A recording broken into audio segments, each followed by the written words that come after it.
엄마! 가글 했는데 입에서 뭐가 나왔어! 그거 올리덴탈 체크 가글이라 그런겨. 지금 쓰고 있는 가글 사용 후 확인해 보셨나요? 무색소, 무알콜, 무계면 활성제의 올리덴탈 체크 가글은 쉽게 나온 입안의 이물질을 눈으로 확인할 수 있습니다. 딴지마켓에서 판매 중입니다. 한글도 남보다 빨리 깨치고 참 똑똑했는데 갈수록 실력이 뒤처지는 것 같아 걱정이에요. 혹시 초등학교 교과서 본 적 있어요? 어려운 어휘가 너무 많아요. 학교에서는 어휘 개념을 하나하나 설명해 줄 시간이 정말 부족하잖아요. 그럼 어떡하죠? 내 아이의 어휘만큼은 내가 책임져야죠. 어휘 공부의 정성. 초등어휘 3천, 초등어휘 5천. 검색창에 초등어휘 3천을 쳐보세요. 말투 하나만 바꿔도 인사평가가 달라진다. 그냥 직장인. 팀장님 보고 드릴 게 있습니다. 센스 있는 직장인. 팀장님, 지금 잠시 시간 괜찮으세요? 보고 드릴 게 있습니다. 볼수록 기분 좋은 사람으로 만들어주는 메이크업 말투 3단계 전략. 직장인 자기계발서 1위. 모든 관계는 말투에서 시작된다. 위즈덤 하우스 미디어 그룹. 다이어트를 위한 꿀팁. 동결건조 채소와 곡물, 단백질, 그리고 효소와 비타민, 미네랄로 만든 다이어트 전용 그린 스무디로 하루 한두 끼만 바꿔 드세요. 비타샵 그린 스무디 다이어트 1522-6648 1522-6648 혹은 비타샵을 검색해주세요.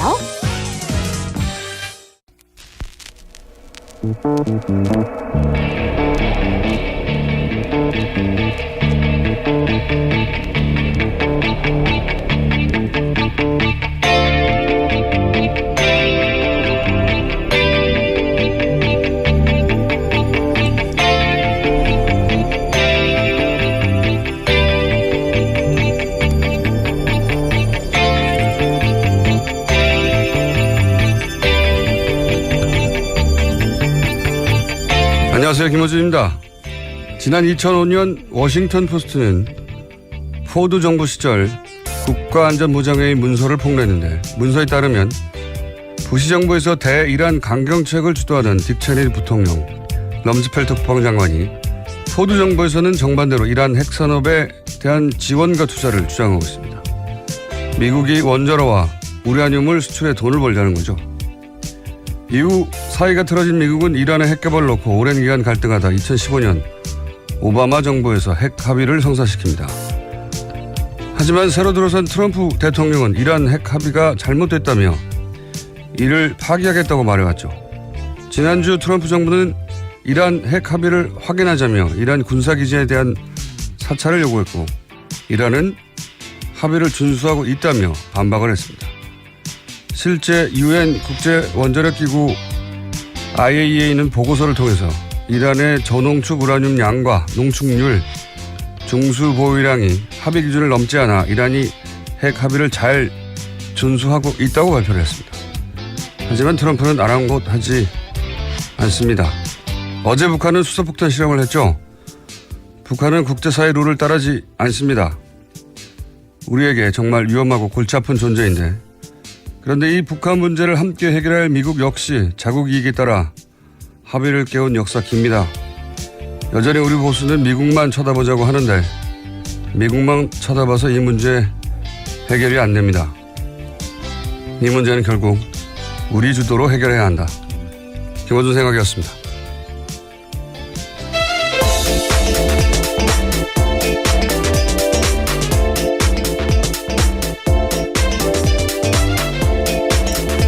시사인의 김은지입니다. 자, 핵실험을 또 했어요? 네, 어제 대형 이슈가 터졌습니다. 이게 이제 6차 핵실험이죠, 6차 핵실험. 네, 지난해 9월에 5차 핵실험이 있었고요. 문재인 정부가 출범한 이후엔 처음입니다. 그렇군요. 자, 규모 5.7의 인공지진. 그리고 여기에 대해서 청와대는 어떻게 반응했습니까? 네, 청와대 반응부터 먼저 전해드리면요. 이에 대해서 당연히 용납할 수 없다라는 입장인 건데요.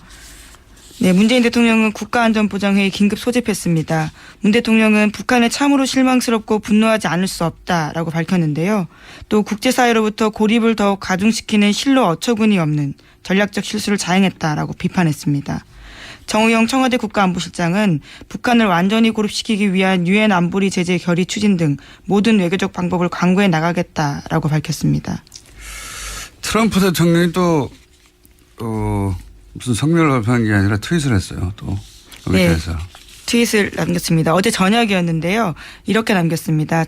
자신의 트위터를 통해서 북한이 큰 핵실험을 감행했다면서 그들의 말과 행동은 여전히 미국에 매우 적대적이고 위험하다라고 비난했는데요. 또 그러면서도 한국에 대해서도 언급했습니다. 자신이 말한 대로 한국은 대북 유화책이 통하지 않을 것이라는 사실을 깨닫고 있다면서 그들은 하나만 안다 이렇게 언급했습니다. 또 중국에 대해서도 언급을 했는데요. 북한은 심각한 위협이 되어버린 불량 국가라면서 그들을 도우려고는 하지만 거의 성과를 거두지 못하고 있는 중국에도 창피가 되고 있다라고 비난했습니다. 한마디로 뭐 자기는 다 알고 있었다는 얘기죠. 자기는 잘했는데 그런데 이제 실제로는 자신도 대화하겠다고 했다가 화양과 분노 얘기했다가 김정은 존경한다고 했다가 다시 또 대화하자고 했다가 이게 이제 얄팍한 이들의 특징이죠. 자기가 분리할 때 자기도 같은 말 했으면서 상대에게 내가 뭘 했어 이러는 거죠. 예. 네, 그래서 미국 내에서도요. 트럼프 대통령의 이야기가 두서없다라는 비판이 나오고 있습니다. 뉴욕타임즈도 비판을 했다고 보도가 됐던데. 예. 네, 트위터에 대한 내용에 대한 비판인데요. 트럼프 대통령이 문재인 정부에 대해서 부당하게 듣기 싫은 소리를 했다라고 지적했습니다. 그러니까 뉴욕타임스 같은 경우에는요. 트럼프 대통령의 이 같은 인식은 잘못된 것이고 북핵 문제 해결을 위해서 한미 공조에도 장애가 될 수 있다는 전문가들의 우려를 전달했습니다. 이런 얘기는 미국 내에서 정말 많이 나와요. 예. 저희가 조만간 그러니까 지금의 북핵 위기는 물론 북한의 책임을 동시에 언급해야 하지만 트럼프가 자초했다는 얘기도 그런 분석도 많이 나옵니다. 자, 여기에 대해서 또 청와대 뭐라고 했습니까? 이 트윗에 대해서. 예, 트럼프 대통령 트위터에 대해서요. 우리는 동맹국들과 함께 평화를 통한 한반도의 비핵화를 포기하지 않고 추구해 나갈 것이다 라는 입장 밝혔습니다. 또 한미 양국은 긴밀한 공조를 바탕으로 북한에 계속되는 도발에 대응해 국제사회와 함께 최대한 강력한 제재와 압박을 가하는 일치되고 확고한 입장을 견지하고 있다라고도 밝혔습니다. 그렇군요. 자, 핵실험은 작년에 2번 했어요. 예. 박근혜 정부 시절에도 총 4번을 했나요? 작년에 2번을 했고. 올해 이제 문재인 정부 들어서 처음 하는 건데, 북한이 이제 룰을 깬 역사도 길지만, 오프닝에서 얘기했지만, 미국이 자국 이익에 따라 손바닥 뒤집은 역사도 아주 길어요. 이란 얘도 금방 들었지만, 최근 전쟁을, 더 추가 파병하는 아프간 탈레반도 미국에 지원을 했거든요. 그리고 미국에 대량 살상 무기 있다면서 거짓말이었죠. 예, 제거한 후세인도 애초에 미국이 지원을 한 상대고. 아주 긴 역사가 있죠. 북한은 아마 이제 미국을 보면서 카다피를 떠올리겠죠. 카다피가 실제 미국하고 핵실험 금지 조약 맺고 원자로도 미국이 들어와서 폐쇄했거든요. 경제 제재. 그러면서 경제 제재 걷고 나서 테러 지원국 명단의 삭제. 그리고 나서 리비아 그러는 사이에 리비아 반란군을 조직해서 결국 카다피를 제거하죠. 이런 생각을 하겠죠. 북한 입장에서는 또. 예. 미국은 뭐 언제나 자국이 우선으로 약속을 지키기도 하고 지키기도 했으니까. 이런 이야기를 우리 언론이 워낙 잘 안 하니까 미국 중심으로만 얘기해 보니까 잠깐 언급을 했는데 이란 핵 합의도 오바마가 최대 성과로 한 거는 트럼프는 깨겠다고 했거든요. 잘못됐다고. 예. 그래서 원자력 기구에서 사찰해서 보고서 냈는데 잘 지키고 있다고. 지난 중가에 못 맺겠다고 이제 군사시설, 핵시설 말고 군사시설 사찰하겠다고. 그걸 누가 응하겠습니까? 그거 응하지 않으면 세컨더리 제재하겠다고 하고 있어요. 예. 우리 보수가 항상 미국한테 이제 문제 해결을 맡겨야 한다고 그래 왔잖아요. 예. 그런데 미국에게 북핵 문제를 다 맡겨버린 게 지난 10년이에요. 그런데 10년 동안 핵실험은 계속됐고 박근혜 정부 시절에는 작년에도 2번 했습니다. 2번. 가장 미국 말을 곧이곧대로 따랐는데 그리고 그 기간 경제 제재를 계속 했는데도 실험을 계속 해왔단 말이죠. 그러니까 지금도 이제 보수 진영에서 미국과 얘기를 잘해라. 사드를 빨리 배치하라고 하는데 사드를 배치한다고 뭐 핵실험 안 합니까?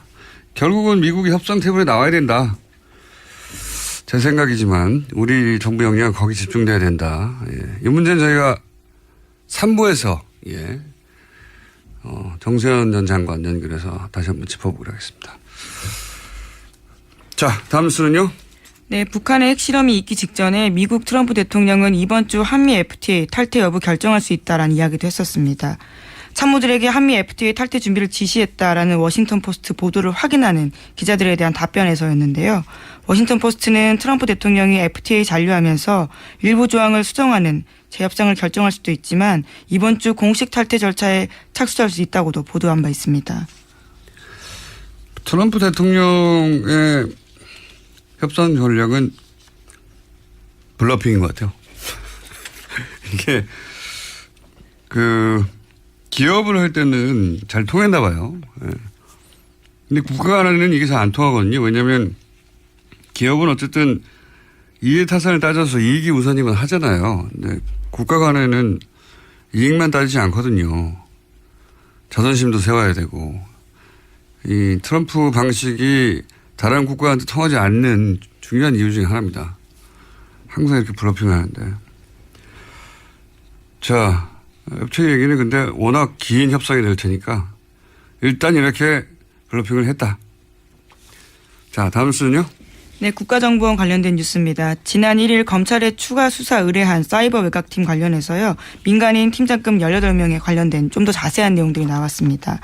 18명 중에서는요. 서울사립대학 유명 교수뿐만 아니라 롯데그룹 임원, 계약직 아나운서 등이 포함되어 있다고 합니다.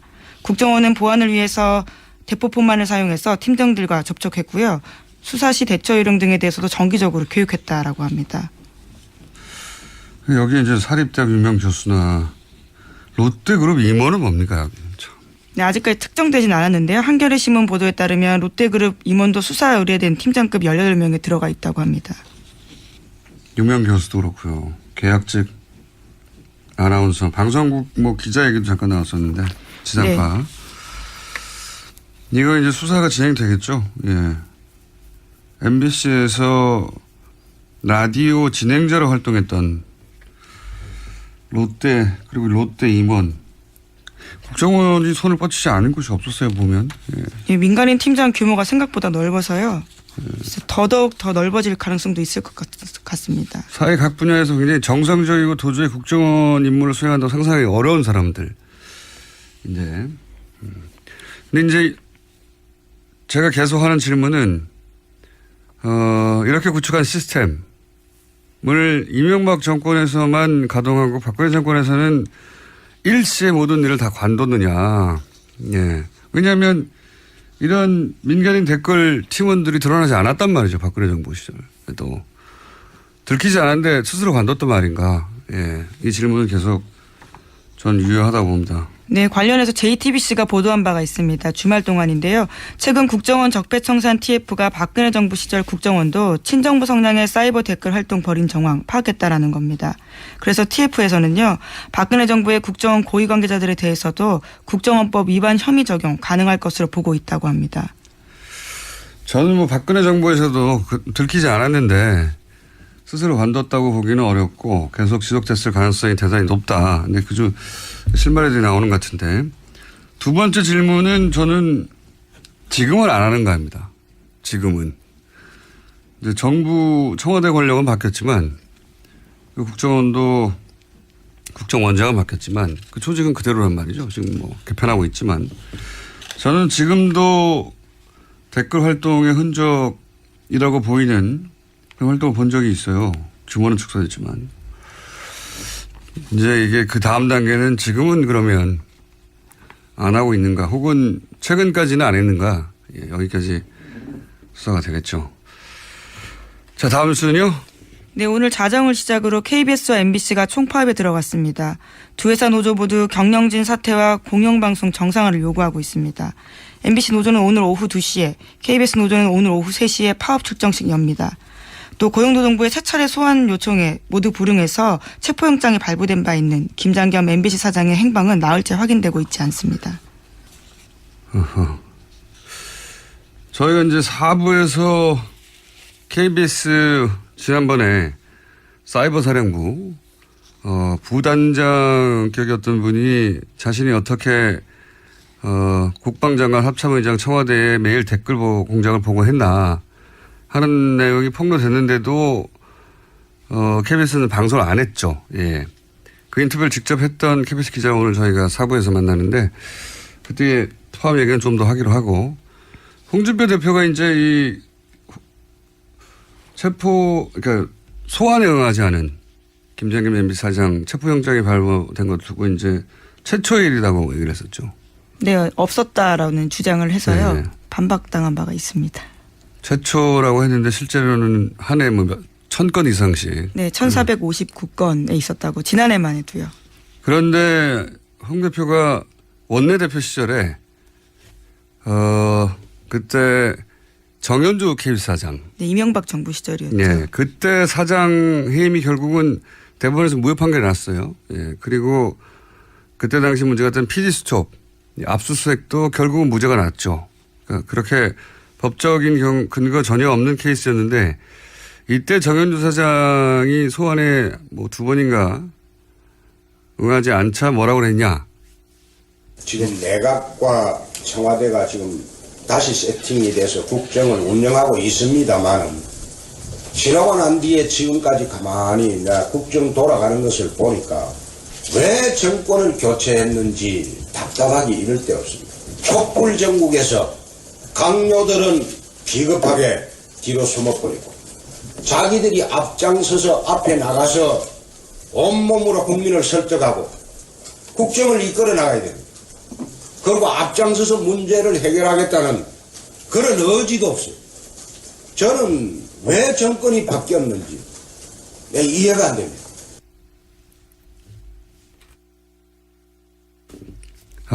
요 내용이 빠졌네요. 요 내용에 KBS 사장의 경우 소환장을 2-3번 발부했으면 다음엔 법에 따라 체포영장이 발부돼야 한다. 예, 그렇게 발언한 바 있죠. 예, 저희 PD가 요 내용을 하라고 했더니 딴 내용을 내보냈습니다. 그때 KBS 사장의 경우에 소환장 냈는데 왜 체포영장 발부하지 않냐고 독촉하는 내용. 네, 검찰이 뭐라는 집단인지 모르겠다라는 발언까지 했었습니다. 네. 제가 이제 체포영장 이번에 발부된 건 최초라고 했는데 본인이 10년 전에는 체포영장을 발부하라고 했던 그런 말을 한 적이 있습니다. 예, 그 내용을 따라고 했더니 저희 PD가 딴 걸 땄어요. 혼내줘야 되겠습니다.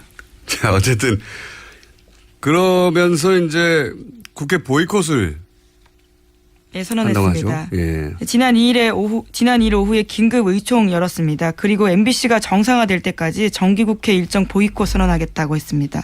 MBC 정상화에 대한 개념이 서로 좀 다른 거죠. 자, 이게 보수에서는 자신들의 10년간 해온 일을 되돌아봐야 돼요.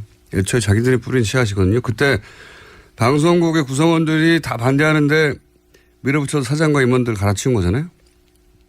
그리고 이번에는 방송국 구성원들이 그렇게 이제 꽂아둔 사장 임원들을 더 이상 인정할 수 없다고 90%가 넘는 구성원들이 찬성해서 파업을 하는 겁니다. 경우가 완전히 정반대인 거죠. 예. 구성원들이 반대하던 그런 방송 장악을 했던 당사자들이 그렇게 꽂아둔 대표를 이제 바꾸고 정상으로 돌아가겠다는 방송국의 사람들도로 거꾸로 방송 장악하는 거라고 하는 이건 적방한 하장도 정도껏 해야죠. 자, 그런 일이 지금 있습니다. 현재. 예, 정기국회 보이콧에 대해서는요. 민주당뿐만 아니라 국민의당 바른정당까지도 비판하고 있습니다. 알겠습니다.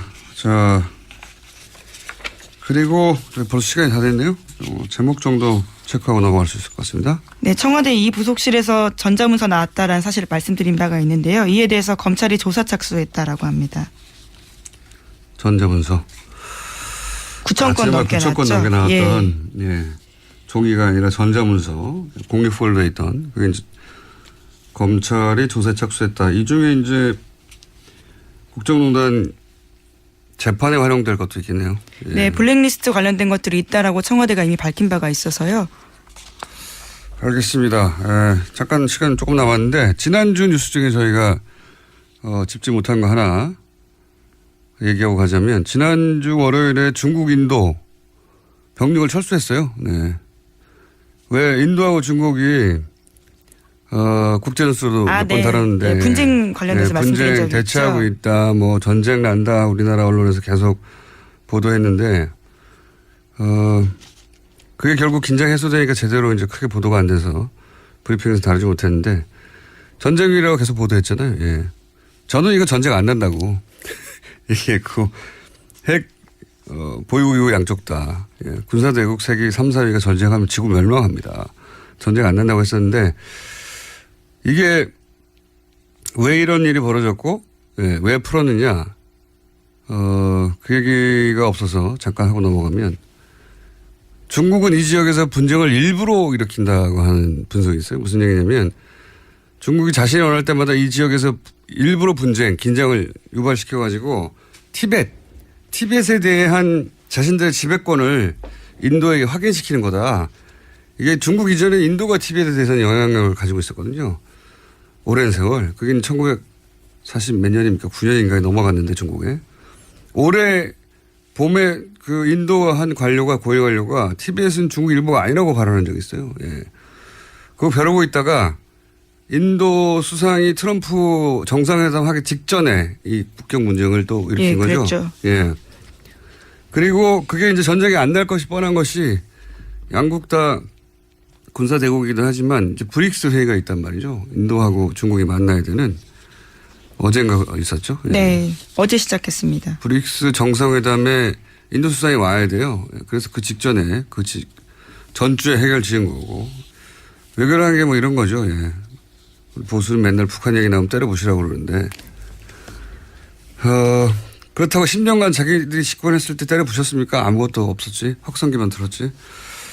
어쨌든 중국 인도도 국경 분쟁하고 막 전쟁 난다고 하고 동시에 경제협력하고 미국과의 관계도 상호 견제하고 그렇게 하는 게 외교고 그게 그렇게 복잡한 거죠.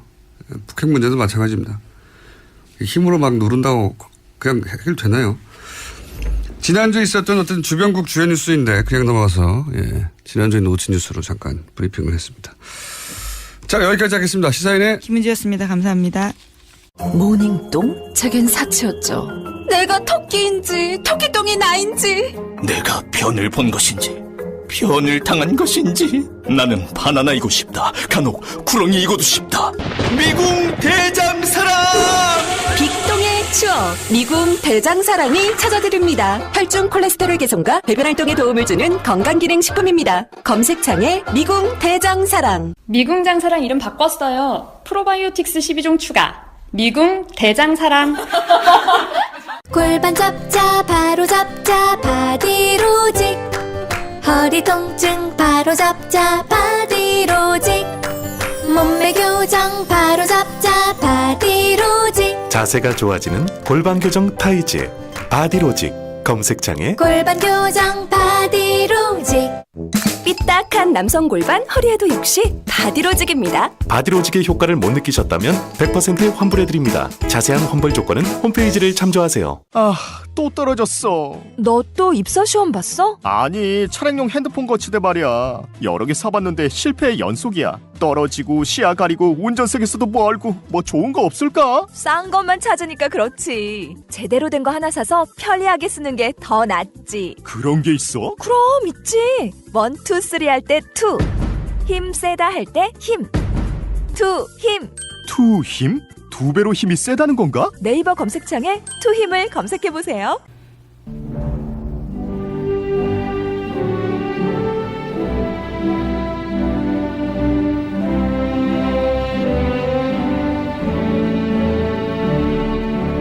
친애하는 국민 여러분, 안녕하십니까?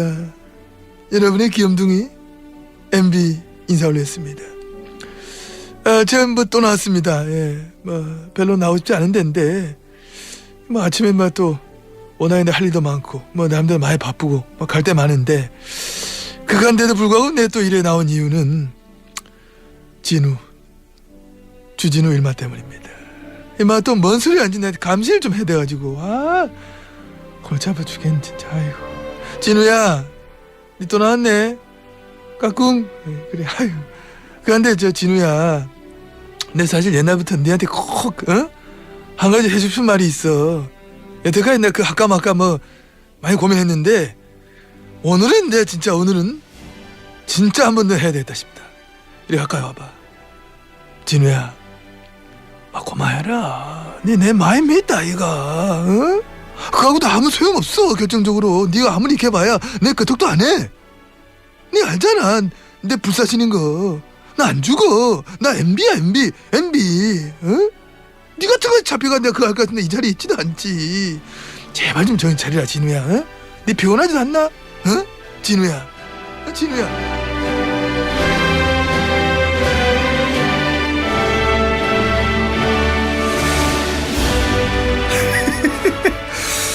네. 주진우 기자 나왔습니다. 안녕하십니까? 안녕하십니까? 네, 저희가 지난 2주간 BBK 관련해서 처음 등장하는 다스 청와대 민정 문서들을 공개했는데 특종인데 다뤄주는 것이 없어서 뉴스공장에서 계속 다루겠습니다. 다뤄주지 않는 거는 주진우 기자 책도 마찬가지 이명박 추적기라고 지금 베스트셀러 1위죠. 예. 네. 안 다뤄주고 있습니다. 네. 네.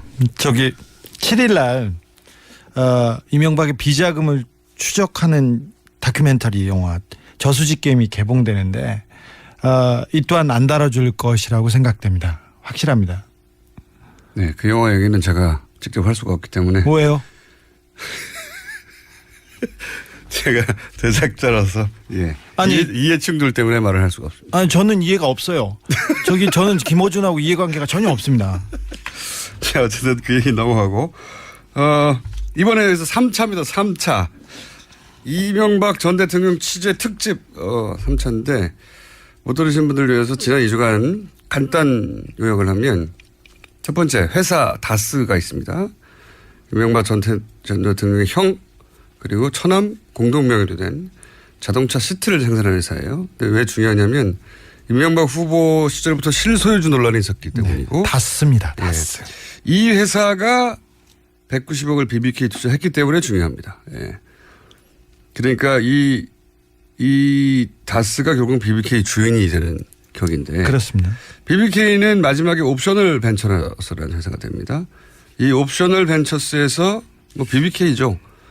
결국은 주가 조작을 해서 1,000억 가까운 손해를 투자한사 입히고 대표 김경준 씨가 380억대를 횡령하고 미국으로 갔다. 이 사건을 BBK 사건이라고 합니다. 그런데 세 번째, 김경준 씨가 미국으로 가기 전에 이명박 전 대통령 가까운 투자자 돈은 다 돌려주고 다스에는 190억 중에 50억만 돌려주고 140억을 안 돌려주고 가요. 이게 나중에 다스와 김경준 씨 그리고 옵셔널 투자자와 김경준 씨 사이에 소송의 빌미가 되는데 140억을 내놓으라고. 다스와 김경준 씨 소송은 김경준 씨가 이기고 네. 그리고 옵셔널 투자자와 김경준 씨 소송은 김경준 씨가 집니다. 그런데 이 140억은 소송에 진 다스가 가져갑니다. 미스테리한 일이. 이명박 전 대통령 재임 기간 벌어진 미스테리한 일이죠. 소송에 진 쪽에서 140억을 가져갔다. 다스는 한 번도 이긴 적이 없습니다. 네. 왜 이런 일이 벌어졌냐를 이제 주진우 기자가 오랜 시간 추적을 하다가 그 이유를 추정할 수 있는 문서들을 입수해서 2주 전부터 공개를 해왔습니다. 2주에 걸쳐 폭로한 문서들을 간단 요약하면 다스 회의록이 나왔는데 회의록은 언제 어디서 누가 참석해서 회의를 했다 이런 내용인데 다스의 문서예요. 뜬금없이 LA 총영사가 여기 등장합니다. 네. 김재수입니다. 예. 이름이 참 기억하기 좋습니다. 이분이 해외 동포 출신으로 처음 재공관장이 된 분인데 원래 BBK 변호사였다. 네. 이명박 측 BBK 측 변호사였습니다. 그러니까 사기업 소송에 외교관이 참석을 했다. 이런 문서고요. 그리고 또 LA 총영사 검토 뭐 이런 문건이 나왔는데 이건 이제 청와대 민정에서 작성한 겁니다. 네. 민정의 민정의 BBK 담당하던 분이 만들었습니다. 민정의 BBK 담당하는 분이 있었답니다. 네. 제가 당신이 다스 담당자시죠? 여쭤봤더니 아닙니다. 저는 BBK 담당자입니다. 이렇게 라고 말했던 이 민정에서 좀 전에 언급한 LA 총영사 김재수 씨에게 여러 사항을 검토하게 한 내용이 뭐냐면 뭐 스위스 계좌 얘기도 있고 김정은 씨는 에리카 김 얘기도 있고 뭐 미국 구색전 얘기도 있고 한마디로 140억을 다른 곳에 뺏기지 않기 위해서 여러 가지 사항을 검토하는 내용이죠. 네. 예. 계좌를 동결했다 풀었다 이걸 계속 어찌할 것인지 지시하는 내용입니다. 그러니까 청와대 민정이 LA 총영사에게 사기업 돈을 돌려받기 위해서 일을 시킨 거예요. 네. 예. 자, 그리고 무슨 협약서 같은 것도 나옵니다. 이 협약서 내용은 역시 140억을 다스가 가져가기 위해서 김경준 씨와 모종의 협약을 해야 한다. 뭐 이런 내용이죠. 네. 비밀리에 해야 된다고 청와대 민정실의 양아무개 씨하고 그리고 김재수 총영사가 같이 이걸 초안을 잡아서 지시합니다. 자, 그렇지만 이렇게 합의를 해준 풀려날 줄 알았던 김경준 씨는 140억을 다스로 넘기고도 풀려나지 못했습니다. 네. 본인은 풀려날 줄 알았다고 하는 거죠? 네네. 다스에서도 풀어줄 줄 알았다고 합니다. 김경준 씨와 협상을 중간에서 했던 다스는 140억이 넘어가면 풀려날 줄 알았으나 실제 김경준 씨는 풀려나지 못했어요. 네. 속았다고 봐야죠. 네. 그렇게 생각하고 있죠, 본인도. 네. 자, 그리고 이제 1차 공개한 이 문서들이 부족해서 기사가 안 나오나 싶어서 지난주에 또 추가로 문서를 공개를 했습니다. 다스의 품위서도 가져왔는데 지난주에는 이게 뭐냐면 이제 김경준 씨가 감옥에 간 이후에도 다스가 140억을 받아내기 위해서 딜을 한다 뭐 이런 내용이죠. 네, 그렇습니다. 이런저런 딜. 다스의 담당자 증언에 따르면 이명박 전 대통령은 이제 이 140억뿐만 아니라 이자 50억까지 더 내놔라. 네. 그래서 호통을 쳐가지고요. 다스 협의하는 사람들이 굉장히 곤혹스러웠다고 합니다. 네. 190억을 받아내려고 했었다. 네. 네.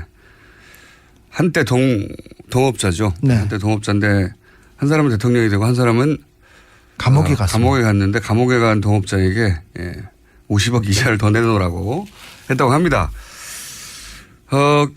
이 품위서는 이제 다스가 작성해서 청와대에 팩스로 보고한 문건. 네, 그렇습니다. 네, 원본이었죠. 네. 네. 원본을 팩스를 보낸 당사자로부터 입수를 한 것이고요. 그리고 이제 이런 합의가 이루어지면 영문 비밀 합의서를 작성하게 됐는데 그 비밀 영문 합의서도 문서가 있었죠. 네. 네. 문서가 많아서 요약하는데 기네요. 네. 그리고 또 스위스 김경준 계좌를 청와대 민정실에서 정리해서 다스로 거꾸로 보내준 것도 있죠. 네, 지시사항이었죠. 네. 이 다스가 어찌 해야 되는 건지 상부에 보고를 하고 청와대에서 지시한 내용이었습니다. 네. 품위서는 다스가 청와대에서 보낸 거고 네. 지금 말하는 문서는 청와대가 다스에 내려준 문건입니다. 그러니까 일반인들은 알 수 없던 스위스 계좌 동결 해제 같은 내용 보면서 김경준 씨하고 합의할 때 이런 내용을 참고해라 이런 내용입니다. 네, 지시사항입니다. 자, 세 번째, 네 번째 문서 역시 다스가 청와대 140억 관련해 가지고 보고한 내용들이었고요. 자, 이게 2주간의 내용입니다. 한마디로 사기업 돈 140억을 돌려받으려고 청와대 민정과 외교부 라인이 계속 움직였다. 네, 그렇습니다. 검찰도 도왔고요. 네, 그러기 위해서 사건을 담당하던 변호사를 총영사로 임명하고 청와대 민정에도 담당자를 뒀다. 예, 그렇습니다. BBK 담당자를. 그 돈을 그래서 끝내 돌려받았다. 여기서 생기는 의문이 이겁니다. 이명박 전 대통령이 자기 재산도 아니라고 했는데 네. 이렇게까지 할 이유가 뭐냐. 이게 사실은 이명박 전 대통령 재산 아니냐.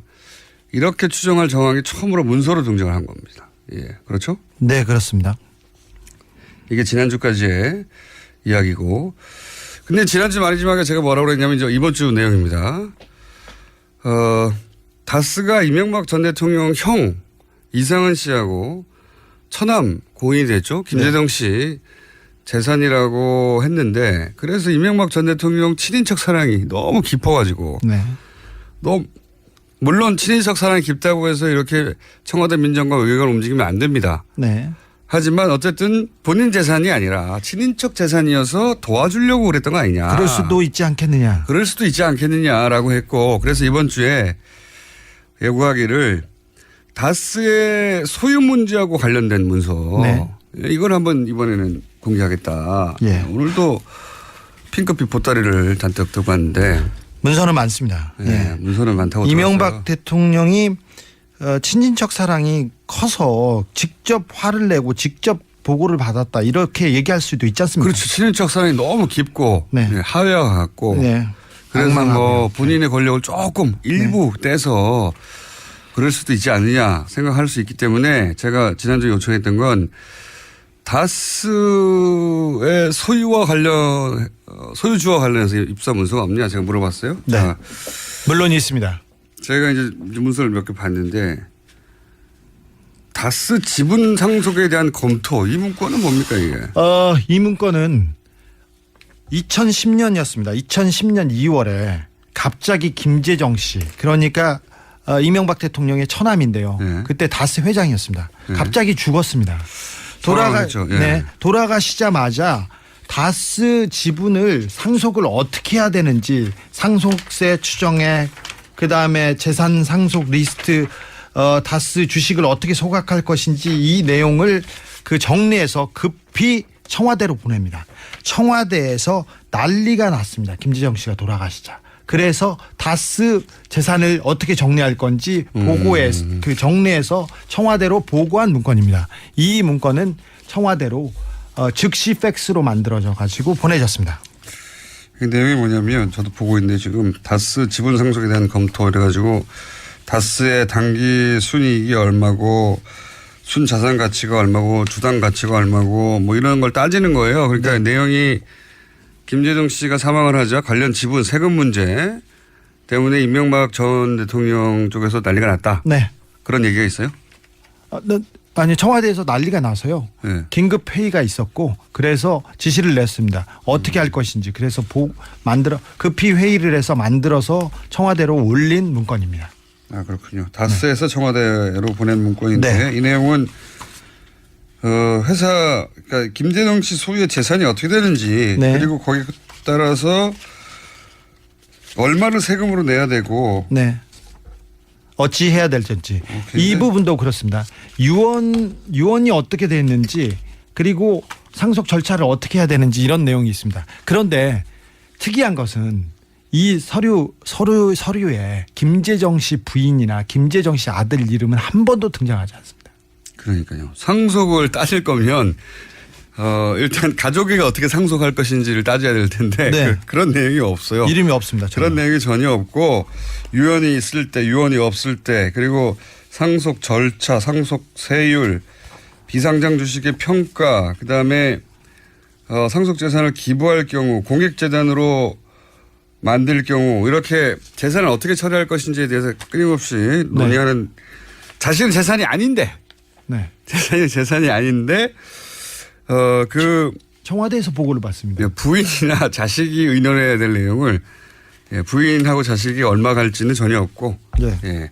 청와대에서 다스로부터 이게 회사의 지분 상속이 어떻게 되는지 자신 재산이 아닌데 관심을 가지는 것도 이상하죠. 이상하죠. 네. 네. 이상한데 그거를 관심을 가진 정도가 아니라 보고를 받는 건 더 이상하죠. 네.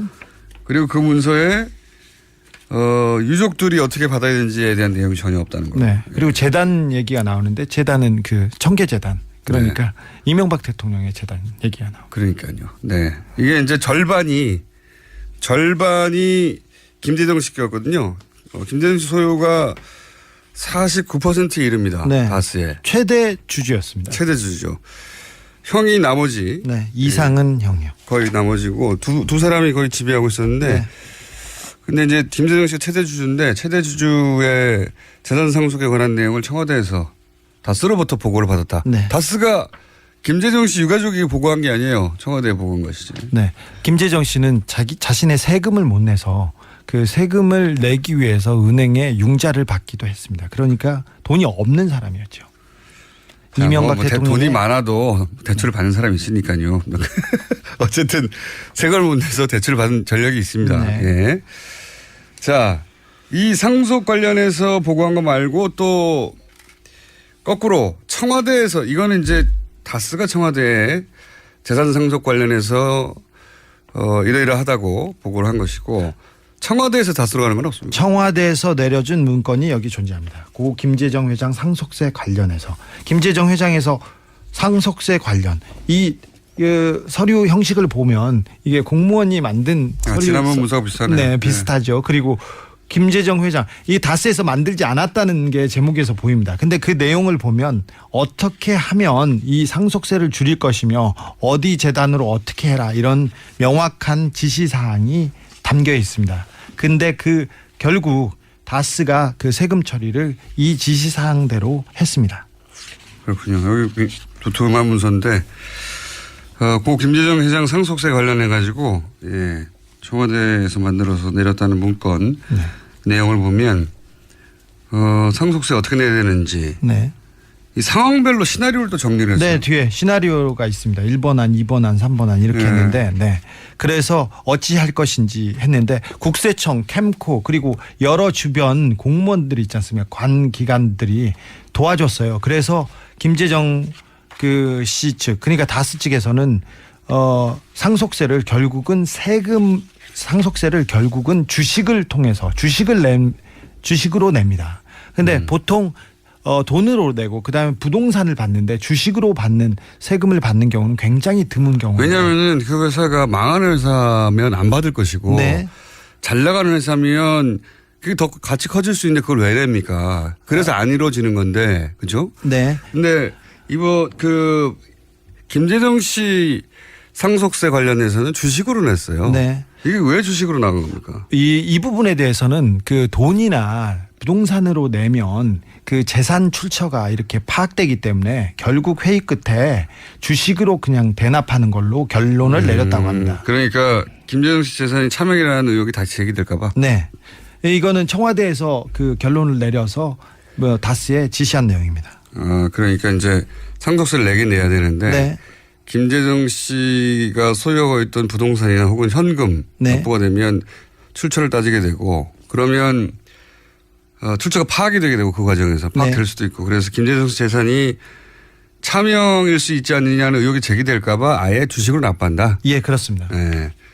그 결론에 도달하기까지 여러 가지 시나리오가 검토된 문서가 이거다. 네.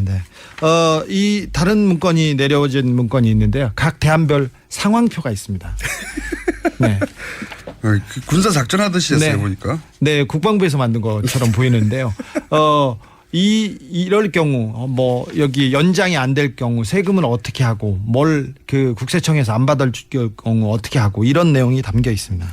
대안이 8개나 했어요. 대안 1, 대안 2, 대안 3 해가지고 그래프로 쫙 그려서 상황표를 만들었습니다. 이거 실력 있는 사람이 많네. 네, 그거는 관계를 정확하게 파악하고 있지 않으면 전혀 알 수 없는 내용들입니다. 보통은 대안 1, 2 정도는 나올 수 있는데 대안 8까지 나와 있어요. 대안 8까지 나와 있는데 대안 8까지 간 이유 중에 하나는 보니까 결국 세금을 얼마나 덜 낼 거냐 이런 얘기네요. 네. 대안 상황을 시나리오별로 정리하고 그다음에 대안을 요약한 그런 서류도 있습니다. 여기는 대안 2개는 배제되고 6개만 살아남아가지고 대안 6개를 각각 진행할 경우에 장점과 단점 그리고 자세하네요. 네. 연평균 납부액이 얼마고 하여튼 돈에 관해서 굉장히 꼼꼼하게 서류가 작성되어 있고요.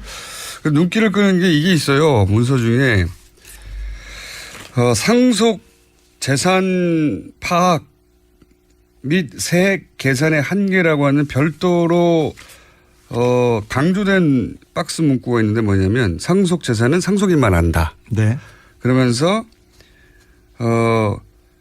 2007년 대선 당시 언론에 보도된 주식과 부동산만으로 상속 재산을 평가하라. 네. 그러니까 무슨 얘기냐면 김재정 씨 재산을 다 알기가 어렵다. 너무 많은데. 네, 다 알기가 어렵다. 그러니까 대선 때 언론에 공개된 것만 가지고 상속세를 내자. 이런 얘기가 여기 있습니다. 재밌는 내용이네요. 네. 가족이 쓴 거나 그리고 그 회사에서 만든 걸로는 전혀 보이지 않는 내용들입니다. 자, 그리고 나서 또 문서가 있습니까? 또 있습니다. 상속에 관한 사항이라고 해서 김재정 씨 명의로 된 부동산 현황이라는 표입니다. 김재정 씨 명의로 된 그 부동산 현황을 청와대에서 파악한 부분인데요. 상당 부분이 이명박 대통령의 차명재산으로 보입니다. 아, 궁금합니다. 네. 땅이 많았네요. 네. 김재정 이렇게 상속에 관한 사항 해가지고 대지 전답 건물 등등 공제시가하고 뭐 면적 금액 쭉 해서 정리한 내용이고 김재정 전 회장의 명의로 된 재산들 부동산과 동사를 정리하는 거네요. 골프장 연구부채도 엄청나게 많습니다. 그 리스트고요. 또 몇 개 보여드릴까요? 너무 많이 보여주면 지금 어렵지 저만 않을까요? 볼게요. 저만. 이 부분은 다스의 차명 재산들입니다. 차명 계좌들과 차명 재산들이. 그러니까 이게 CD하고 이거 굉장히 자세하네. 네. 여러 은행에 들어있는 여러 사람의 이름과 여러 사람 이름 옆에 금액이 적혀 있어요. 네. 그리고 그게 결국은 다스로 다시 다 모이게 되네요. 네, 그렇습니다. 예. 차명 재산들이었습니다. 차명 계좌들이고. 차명 계좌를 의심된다고 하죠. 예. 네. 여러 은행의 예금주와 그 예금주 아래 이름 뭡니까 금액과 그 금액을 옮기는 과정이네요. 네. 김재정 씨가 사망 후에 네. 재산을 옮기는 이 부분이 다 청와대에 보고되어 있습니다. 다스의 차명 재산이 차명 계좌가 왜 청와대에 보고돼야 되는지. 차명으로 보이는 계좌. 네. 그러니까 김재정 씨 재산을 정리하는 과정들입니다. 보니까 문서가 다. 네. 세금을 내고 그다음에 흩어져 있던 재산들의 명의를 바꾸고 네. 그런 문서들이네요. 네, 그렇습니다. 그리고 계좌 리스트에 있는 금액은 예금이 한 120억 정도 되네요. 120억. 이걸 쪼개서 수많은 사람한테 나눠줬다가 전부 명의가 변경되는 리스트. 굉장히 구체적입니다. 은행, 이름, 금액, 일자, 원금, 이자. 네. 자, 마지막 문서는 뭡니까? 이거는 뭐 한 직원이 다스 직원이 그 작성한 그 탄원서 같은 건데요. 탄원서. 네, 탄원서 같은 경우. 내용을 보니까 내용이 이런 내용이 있어요. MB는 다스가 자기 거니까 자기 아들에게 물려주고 싶어하고 여기는 회장은 이상은입니다. 회장은 욕심을 부려 법적 근거를 이용하여 자기 아들에게 지분을 주고 싶어하는 것입니다. 이렇게 얘기했습니다. MB 거니까 MB는 자기 아들한테 주고 싶어하고 회장은 지분을 주고 싶어하는 이런 내용을 보면 이게 누가 한 진술입니까? 이게 다스의 직원인데 다스 회장 그러니까 이상은 씨하고 친척처럼 삼촌 조카뻘로 지내던 직원입니다. 그러니까 특수 관계 때문에 다스의 이분 직접 나오거나 목소리로 나올 수 없어요? 이분이 직접 나오기는 힘들어요. 저도 그 얘기를 했는데 그래도 나와야지 이게 신빙성이 올라가고. 아니 다른 제보